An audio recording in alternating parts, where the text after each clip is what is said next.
नमस्कार। हमारे देश के ऑनलाइन मीडिया पोर्टल्स ने हिंदुइज्म के बारे में बहुत कुछ लिखा है। जैसे ही होली आती है वो हाथ में चुल्लू भर पानी लेकर उसमें डूबने की कोशिश करते हैं। रक्षाबंधन आता है तो उसे पैट्रियार्कल बताते हुए कलाई में राखी बांधने के बजाय उसे काटने की कोशिश करते हैं। और जब साल खत्म होते होते इनका दिवाला निकलने लगता है और दिवाली आती है तो ये रॉकेट के साथ साथ कुछ और भी जला देते हैं। तो ऐसे में जब हमारे वेब मीडिया पोर्टल्स अपनी वेबसाइट पर विजिट बढ़ाने के लिए ऐसे आउटरेजियस आर्टिकल्स लिख रहे हैं और इस पर ट्विटर पर प्रॉपर आउटरेज भी क्रिएट होती रहती है टाइम टू टाइम, तो ऐसे में ये डिस्कस करना जरूरी है कि हिंदुइज्म के अंदर क्या जैसी बातें यहां पर लिखी जा रही हैं वो सारी सच हैं या फिर वाकई में कोई डेमोक्रेटिक, कोई लिबरल व्यवस्था है पूरी हिंदुइज्म को अगर हम एक साथ देखें।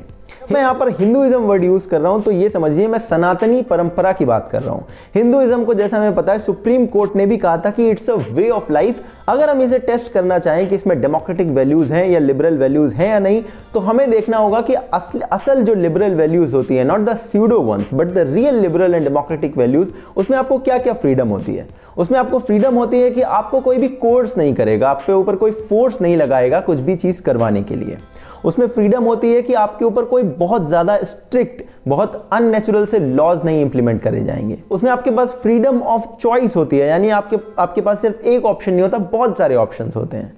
उसमें अगर आप डिसएग्री करो और ऑपोजिशन में खड़े होना चाहो तो उसकी भी आपको फ्रीडम होती है, और अगर आप डिसएग्री करो और उस पर डिबेट करना चाहो तो उसकी भी फ्रीडम होती है। अब यहां पर मैंने आपको कुल 5 तरह की फ्रीडम बताई है और ऐसे में देखते हैं कि हिंदुइज्म में इनमें से कितनी अप्लाई होती हैं। सबसे पहली फ्रीडम कि कोई भी फोर्सफुल चीज आपसे नहीं करवाई जा रही है।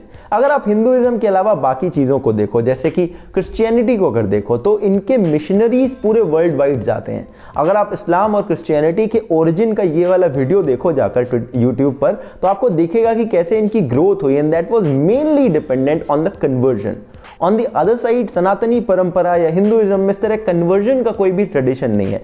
हमारे यहाँ से कभी भी कोई मिशनरीज बाहर नहीं गए, कोई भी लड़ाके बाहर नहीं गए कि लोगों को मार काट के कन्वर्ट कराएं। And that I think is the beauty of it, because they are not forcing anyone to do it. Everybody and anybody is welcome, but nobody is going to force it on anyone, because that is a very liberal and democratic way of life. Point number 2, no hard and fast rules. अगर आप सिर्फ दिवाली के celebration को देखो जो कि Hinduism का इतना बड़ा त्योहार है, और उसको आप इंडिया के अलग अलग पार्ट में देखो जाकर, एक पार्ट में आपको भगवान राम और सीता माँ की पूजा होती दिखेगी, वहीं बंगाल के साइड अगर आप जाओ तो काली माँ की पूजा होते हुए दिखेगी।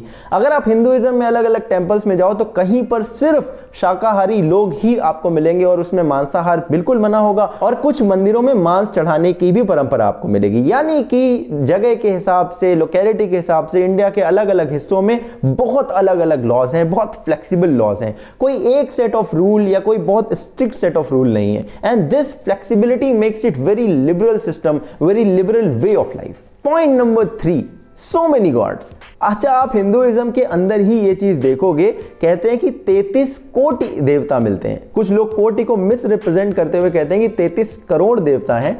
उसका एक्चुअल रिप्रेजेंटेशन है कि 33 टाइप ऑफ देवता मिलते हैं। भाई, आपको शंकर जी की क्वालिटीज पसंद है तो आप शंकर जी को फॉलो करो, आपको कृष्ण जी अच्छे लगते हैं तो आप उन्हें फॉलो करो, अगर भगवान राम आपके आराध्य हैं तो आप उन्हें भी फॉलो कर सकते हो। यानी जिस तरह की आपकी अपनी पर्सनैलिटी है आप उस तरह के भगवान को फॉलो कर सकते हो, आपको पूरी छूट है। ऐसा नहीं है कि मोनोलिथिक रिलीजन है या एब्राहमिक रिलीजन है जहां पर सिर्फ एक गॉड है और आपको बस उसको ही फॉलो करना है, या एक बुक ऑफ लाइफ है या एक बुक ऑफ रूल है, आपको उसमें ही बिलीव रखना है। आपके पास गीता है, आपके पास रामायण है, आपके पास महाभारत है, आपके पास वेद है, पुराण, आप कितनी भी सारी चीजें चूज कर सकते हो, आप जो चाहे वो पढ़ सकते हो, जो चाहे उसे फॉलो कर सकते हो। And that is the beauty, that the option of choice, freedom of choice is the beauty, is the actual liberal tradition in Hinduism. Point number 4, what if you don't want to be a Hindu anymore. क्या अगर आप इसे छोड़ना चाहो तो आपके लिए क्या रूल है। अगर आप बाकी रिलीजन में देखो तो एपोस्टेसी बोलते हैं इसे, और एपोस्टेट्स के लिए कई सारी मुस्लिम कंट्रीज में जान से मारने तक के सजा दी जाती है, और ऐसे ही क्रिश्चियनिटी में भी एपोस्टेट्स को बहुत बुरी नजर से देखा जाता है। मगर हिंदुइज्म के अंदर सिर्फ ऐसा है कि आप आने के लिए भी वेलकम हो, और अगर आप जाना चाहो तो भी वेलकम हो। यानी कि आपके ऊपर कोई रोक टोक नहीं है, कोई स्ट्रिक्ट सेट ऑफ लॉज नहीं है, कोई पनिशमेंट नहीं है।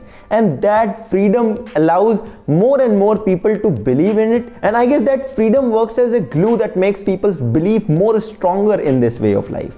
पॉइंट नंबर 5, अगर आप नॉन बिलीवर हो और आप किसी बात से अग्री नहीं करते हो तो ऐसा नहीं है कि आपके खिलाफ हेट्रेड भड़काई जाए या आपके खिलाफ ही कहा जाए कि इसको जीने का कोई अधिकार नहीं है और ये हिंदुइज्म के कोई भी ट्रेडिशन फॉलो नहीं कर सकता है, जैसा कि बाकी रिलीजन्स में होता है। हमने अहमदिया मुसलमान जो पाकिस्तान के अंदर हैं वो कई सारी इस्लामिक ट्रेडिशंस को नहीं फॉलो कर सकते क्योंकि इस्लामिक कई सारे लोग उन्हें रियल इस्लामिस्ट नहीं मानते, उन्हें रियल मुस्लिम नहीं मानते हैं और अगर उन्हें कोई भी ट्रेडिशन फॉलो करते हुए देखा जाए तो उनके ऊपर सजा का भी प्रावधान है। ऐसे सेक्ट आपको बाकी सारे रिलीजन में मिल जाएंगे जहां पर ऐसे छोटे छोटे सेट ऑफ पीपल हैं who do not believe in popular notion और उनके खिलाफ बाकी जो सेक्ट हैं वो एनिमोसिटी रखते हैं। बट हिंदुइज्म में अगर आप आकर देखोगे तो डिबेट का प्रावधान है, वाद विवाद और संवाद का प्रावधान है। यहां पर यह नहीं होता कि आपको रिलीजन फॉलो करने को नहीं मिलेगा या आपके ऊपर कोई सजा लगा देगा। यहां पर यह प्रावधान है कि आपसे डिबेट करने को मौका मिलेगा, आपको अपनी बात रखने का मौका मिलेगा, आप उस पर डिस्कशन कर सकते हो और ऐसे कई सारे इंस्टेंसेस हमें अपनी हिस्ट्री में देखने को मिलते हैं। अगर आप रिलीजियस बुक्स को पढ़ो, वहां पर इस तरह के डायलॉग्स को पढ़ोगे तो आपको पता चलेगा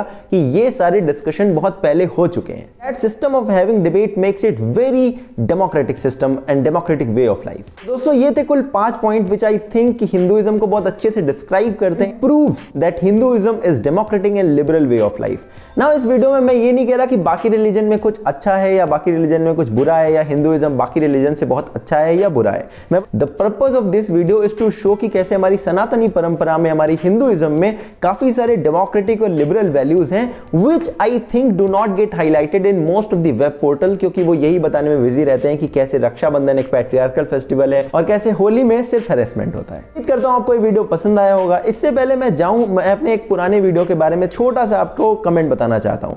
पीएमएनआरएफ और पीएम केयर्स वाले वीडियो में मैंने एक बात बोली थी कि पीएमएनआरएफ की जो कमेटी है उसमें कांग्रेस के प्रेसिडेंट भी शामिल होते हैं। कई सारे लोगों ने कमेंट सेक्शन में और मेरे सोशल मीडिया प्लेटफॉर्म पे मैसेज करके मुझे बताया कि ऐसा 1985 के बाद से होना बंद हो गया है। हालांकि मैं यहाँ पर अपने सोर्सेज आपके साथ शेयर करना चाहता हूँ। ये सारे सोर्सेज थे जो अलग अलग रेप्यूटेड मीडिया चैनल्स हैं जहां से मैंने रेफर करी थी अपनी इंफॉर्मेशन।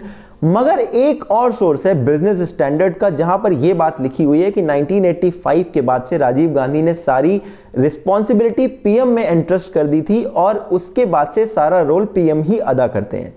तो ऐसे में it's a very confusing situation कि कुछ मीडिया पोर्टल्स कहते हैं कि वहां पर कांग्रेस प्रेसिडेंट है और कुछ कहते हैं कि अब वहां पर नहीं है। मैं आपसे रिक्वेस्ट करूंगा कि आप इसके बारे में थोड़ा सा और पढ़िए और थोड़ा सा सर्च कीजिए और इस कमेंट सेक्शन में, इस वीडियो के कमेंट सेक्शन में भी बताइए मुझे कि आखिर आपको क्या सोर्सेज मिलते हैं और मुझे लिंक शेयर कीजिए। मैं उनको भी अगले वीडियो में शेयर करूंगा एज एन अपडेट। और आपसे मैं रिक्वेस्ट करूंगा कि आप मेरा वो वाला वीडियो जाकर जरूर देखिए, क्योंकि इस वाले पॉइंट के अलावा भी मैंने बहुत सारी चीजें बताई थी पीएमएनआरएफ और पीएम केयर्स के बारे में। मैंने कुछ सजेशंस भी बताए थे सरकार के लिए जो उन्हें पीएम केयर्स में करने चाहिए। तो आप वो वीडियो मैं उम्मीद करता हूं आप जरूर जाकर देखेंगे। अगर आपको ये वीडियो पसंद आए तो इसे लाइक कीजिए, कमेंट में अपने थॉट्स बताइए और शेयर कीजिए अपने दोस्तों के साथ। आप इस चैनल को अगर सपोर्ट करना चाहते हैं तो पैट्रियन, इंस्टामोजो या फिर नीचे जो ज्वाइन बटन है उस पर क्लिक करके कर सकते हैं। और अगर आपको मेरा काम पसंद आ रहा है, वीडियोस अच्छे लग रहे हैं तो नीचे जो सब्सक्राइब बटन है उसे प्लीज जरूर प्रेस कर दीजिए, बेल आइकन भी प्रेस कर दीजिए। मैं आपसे मिलूंगा अगले किसी और वीडियो में, तब तक के लिए अपना ध्यान रखिएगा। जय हिंद, वंदे मातरम।